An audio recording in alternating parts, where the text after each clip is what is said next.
The world is scoring a hell of a lot more Harry Potter tea thanks to a new book by your boyfriend Draco Malfoy, known in the Muggle world as Tom Felton. He's spilled the Bertie Bott's every flavor beans on why acting legend Alan Rickman told him off behind the scenes. Sorry, but can you imagine anything more terrifying than the Professor Severus Snape telling you off in full character costume? I'd have an absolute Jelly-Legs Jinx on me.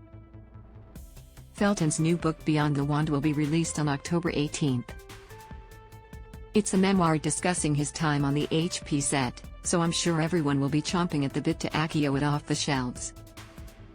In a video posted to his socials, Felton dished a little bit into one particular BTS interaction with Alan Rickman during Harry Potter and the Half-Blood Prince. I was told in no uncertain terms, by Alan Rickman, "Don't step on my fucking cloak." I sort of giggled, the Death Eaters and I looked at each other and thought, is he joking? It quickly became apparent he was definitely not joking. But alas, in the next take, director David Yates got Felton to walk as close as he could to Rickman.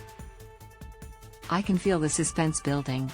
They got halfway down the Great Hall before Felton did, in fact, step on the cloak. You have to bear in mind, his cloak is attached round his neck. "I nearly killed the poor man," he said. He turned around and gave me a look like you never, ever want to see. Very luckily, the next take someone else stepped on his cloak, so that kind of took the heat away from me. I think this is clearly evidence that the cloaks on the Harry Potter set were far too long and voluminous. We also recently got an insight into Alan Rickman's perspective on the Harry Potter films as his diaries are being posthumously published.